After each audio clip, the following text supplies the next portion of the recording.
comfortable at the end from England as they become world champions. My name is Mark. Let's talk rugby.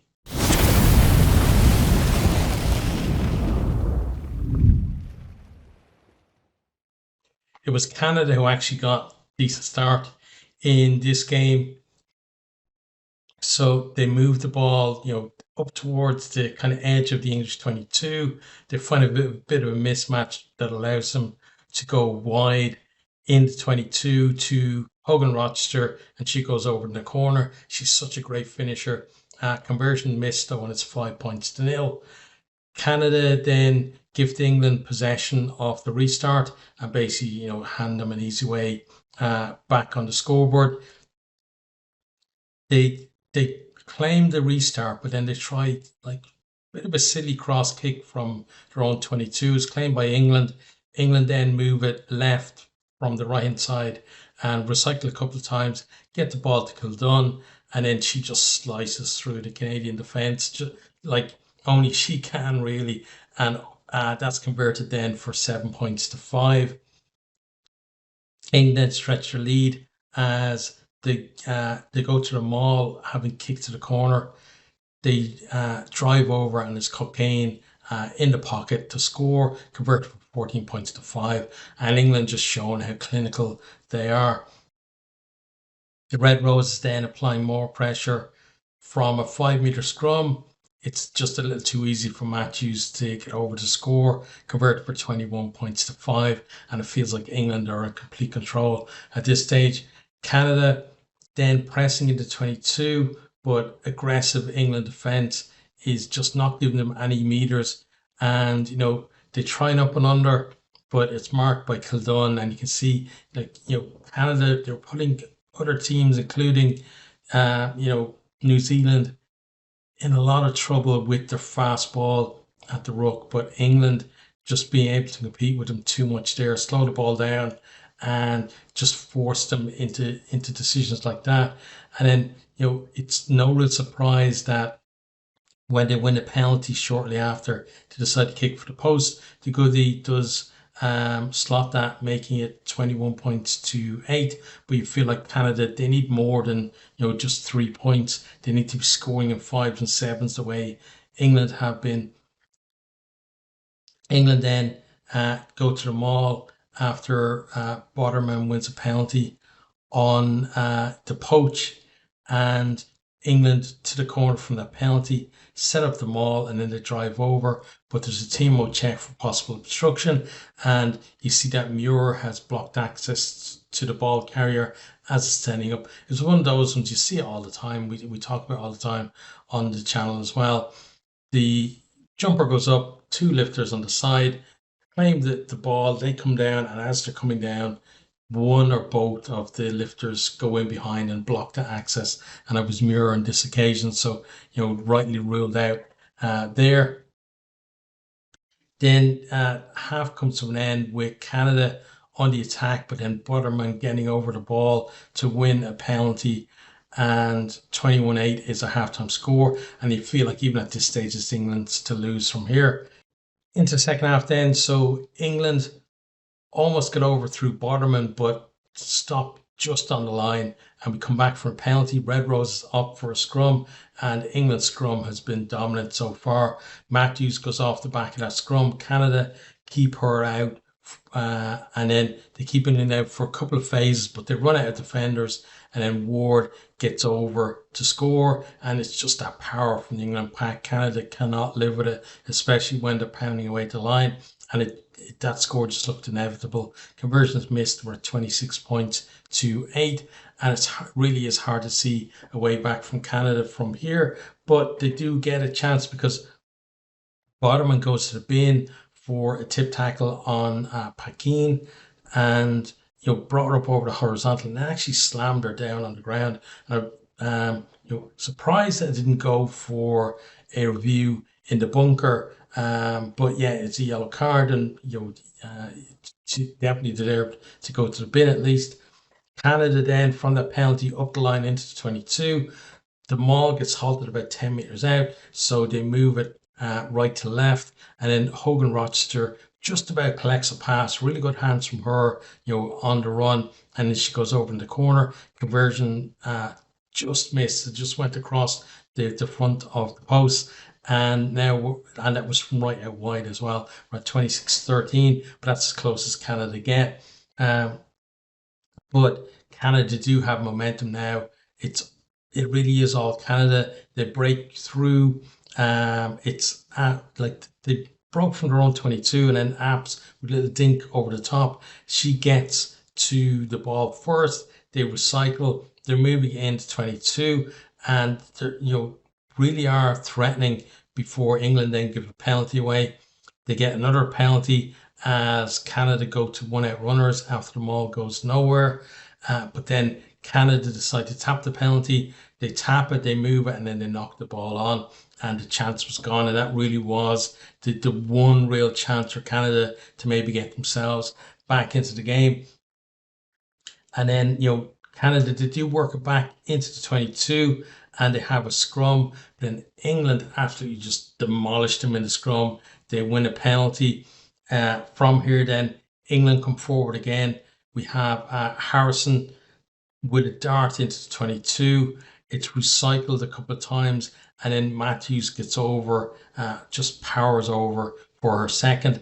And yeah, Canada just could not live with the strength and power of the England forwards for most of the game. And we saw another example there, converted then for 33 points to 13, and that ended up being the full-time score. England, kind of ran down the rest of the time from there, no real threats from Canada. So we're going to have a look at the stats, and then we'll come back and we will talk about each of the teams from there. So, okay, so let's have a look at these stats.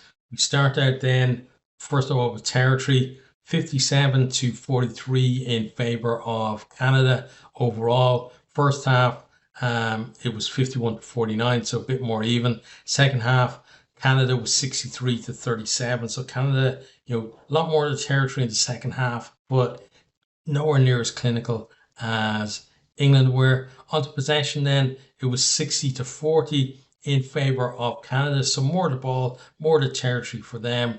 But again, England, I think, was scoring, at a rate of maybe, I think it was twice as many points to Canada per visit to 22.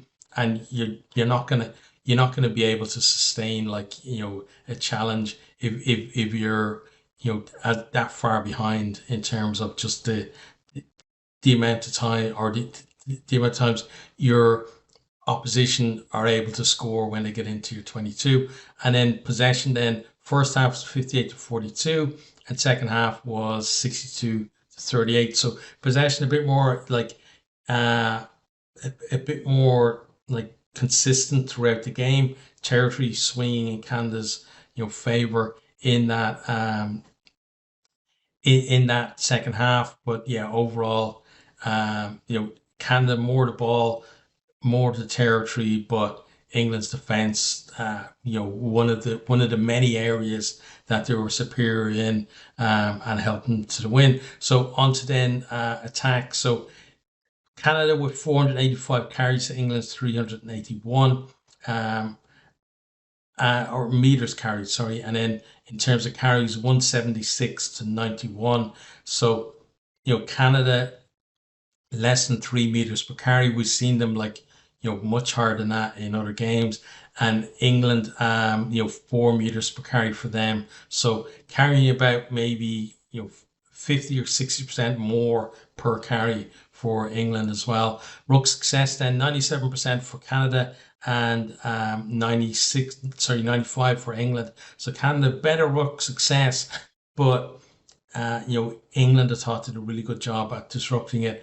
Because we've seen Canada 99 in other games. Defenders beating them 26 each. Offloads 13 from Canada, 4 from England. But a lot of the Canadian offloads were those ones where somebody is tackled and they're actually faced away from the direction that they're attacking, and then they just offload, back their own way to someone who's standing still, and then England defense is able to come up. So not brilliant offloads overall from them. There were some decent ones, but again, not enough, and that's a lot. In terms of other areas as well, just not enough for Canada. Passes then 208 to 108. Rooks won 127 to 61. So Canada ran about double on most of those things. Mauls won 6-2. But Canada, their maul was a real weapon through the rest of the tournament. England dealt with it very well today, I felt.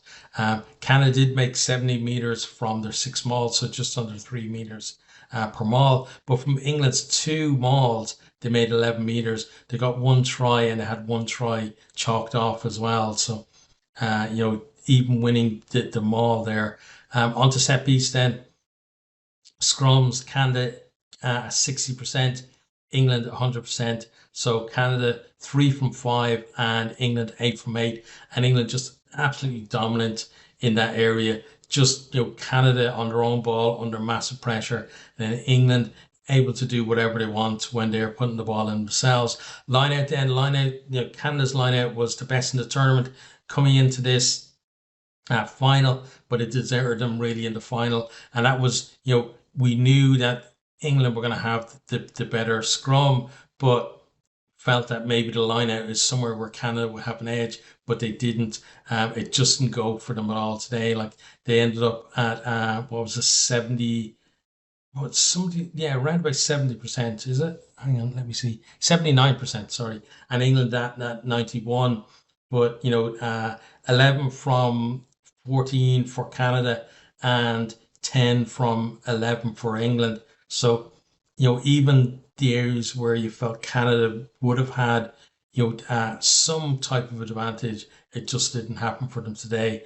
And, England, again, you got to give credit to them for that, disrupting that Canadian line out. On the kicking then, kicks from hand, 19 from Canada, 22 for England. It was very kind of frantic at the start of the game, and then we saw kind of coming up towards halftime and into the second half, we saw more kicks from hand. Kick success at the post then 33% for Canada and 80% for England. And it felt like, with Canada, even when the game was a bit closer, like at 20 21-13, that Canada, they needed every point that they could, and every miss a goal just made their task even more difficult. England 4 from 4, or sorry, 4 from 5 conversions, and Canada, didn't get any conversions. It was only the one penalty that they got. Kicks to touch then, 12 for Canada, 13 from England, and we saw other teams against Canada not kicking for touch as much because they saw that Canadian line out as such a threat. But England had no issues with that at all. They didn't mind kicking to touch. Onto to defence then. Tackles, 108 for Canada, 209 from England. Canada at 72%. You got to be up there at least in the high 70s. Especially against a team like England, because any missed tackle, they've got so many threats. They can be in behind them and scored. England 81%, and then turnovers won 5 each. So England doing pretty well, at forcing turnovers, especially the likes of Botterman at that breakdown. Pens conceded then 11 for Canada, 9 for England, and then that one yellow card for Botterman as well there. Okay, so let's have a look quickly at some of the individual stats. So points, Hogan Rochester with her 2 tries, there, with 10 points, but you could have had Matthews there as well. So I think they're both top. Then tackles, we got Talling with 22, massive effort. Again, that England defense so good. Yes, they scored 30 odd points, but they just broke that Canadian attack as well. Meters then Hogan Rochester with 99. Offload Simmons with 3. And gainline carries was Hogan Rochester with 13. So, looking at the individual stats, you think that, Canada won the game, but it was just these little pockets really that went well for them, whereas England as a unit were just absolutely outstanding. So let's talk about each of the teams. So we start with the runners-up Canada. They, did so well getting to the final, and it felt like, winning that semi-final against the Black Ferns really was kind of the pinnacle for them at this Rugby World Cup. They gave it their all in the final, but they fell really well short of just an absolutely excellent England team. But they struggled in areas that they hadn't struggled in previously. The ruck speed, not as good as we've seen in other games. Their decision making not as good either. Obviously, a lot those coming under pressure. Defense again not as good, but again you're against such an exceptional team in England, especially their well their forwards and their backs coming at you.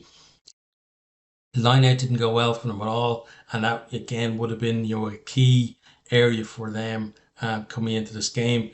And then the scrum, very huge struggles in the scrum for them as well, which meant that any kind of little mistake where they were trying to force things because they were under pressure on the English, leading to a scrum, and they were under massive pressure. And then also even on their own ball, they had a lot of chances where they had scrums in decent positions, and England just destroyed them. So very difficult for them, but overall, really good tournament from them, and they should be proud of their efforts. We've got to remember that they're not all the players are fully professional. They had to crowd fund just to get to the tournament as well. Yes, they're well funded in terms of Canadian rugby, but you can just see a little bit more funding for them, and they could come on even more. But second best team in the world, they were number two in the world coming in. People talk about it was a shock for them to beat Black Ferns in the semi-final. I didn't really feel that because they were number two in the world coming in. They'd won and drawn against the Black Ferns in the last two meetings with them before the World Cup as well. So it feels like it was right that they made it to the final, but again didn't have enough on the day to trouble England. They needed that great start, but they needed to build on it, and it, they allowed England to hit back straight away, and as soon as that happened, chasing the game all the way. So then on to England, responded really well to going behind early on, absolutely clinical when they got their chances. Competed really well at the breakdown, and what they did, compared to other teams, was they made Canada, put more women into the rucks. A lot of times we saw Canada in other games where player would get tackled, and they would be there to move the ball very quickly, place very well, and they wouldn't have to commit anyone to some of the rucks. And if they other than that, if they did, they just had to compete, put one in there, and they were able to create mismatches in numbers, whereas England were making the match numbers in the ruck and putting real threats on there, getting the likes of Bartman in there as well, to secure turnovers and penalties for them. And yeah, it really did slow down Canada's ball because of that, and it made them a little bit hesitant because they're not getting the ball that they're used to. And when the nines were getting it, then you had Peltier in the first half, a little bit hesitant sometimes with the passes, or there was misalignments, in the backs as well because they expected the ball to be out a little bit earlier than it was. And in the second half, then App did step things up in terms of just decision making at the bottom of the ruck, where her passing wasn't, up to the same level, and that caused issues on its own as well. But again, that's the pressure that England were putting on them in defence. Then we talked about scrum, absolutely dominant, line out very competitive. They dealt with the Canadian maul very well, and they got their own maul going as well. Like they got a try and a try chalked off from the two mauls they had in the game. And then on attack, then on transition, really good. The likes of Kildun, such threats, once any little bit of space and she was through a gap. And then just the forwards, it's not, and the thing is, some teams have really good carriers of the ball, and you saw in Canada there were a few for them. But the thing with England is almost every one of the forwards um, has that ability to get over the gain line to commit defenders. So when it's coming, wave after wave, it's really hard to defend it. It means Canada can't reset their defensive line. England are keep going forward, and eventually there's going to be, either the numbers aren't there or there's just a mismatch, and one of the big forwards is able to crash through a defender and over to score, or again they can suck into defence and go wide to where they have massive threats as well. And yeah, just too many strings to England's bow for Canada to deal with. Yeah, and a brilliant performance from England, especially when you think about, going into the last World Cup, they were the favourites, their best team in the world, get beaten in the final by New Zealand. Goes back to the previous World Cup before that, best team in the world, for years coming into that tournament as well. Get beaten in the final by New Zealand again. So it was kind of, past time due for this England team to lift the World Cup trophy again, and absolutely deserved winners. And something else to mention as well is the attendance for this game. 81,855, I think it was. So a record by 23,000 for a women's rugby game. Just absolutely massive for the game as well. And I've talked about it before that, unions, England have done it right, and they're getting the reward for that, and they deserve the reward for that. They've backed their women's team, they've invested in it. We're seeing some other teams, the likes of Ireland and a few of the other Six Nations team, starting to take women's rugby seriously now, but they're well behind where England are. But again, we have to look at, in terms of just the game of rugby, it's brilliant to see this explosion in the popularity of women's rugby, and long may it continue. We want to see that kind of continue on the test stage, but also for domestic competitions as well. We still, just talking about from Irish point of view, still got to find a decent competition for the Irish teams to compete in as well. A lot of the Irish players actually have to go over to England to play at the minute. So in terms of just investment in women's rugby, hopefully all around the world it's going to happen now, and I'm going to just see it go from strength to strength after this. But major congratulations to the Red Roses on winning the World Championship again. Absolutely fully deserved from them, and well done to Canada, for getting so far, and again giving the final their all. It's just that they met a team that is just absolutely exceptional, and they couldn't rise to that level on the day. But that's my opinion. Let me know what you think down in the comments.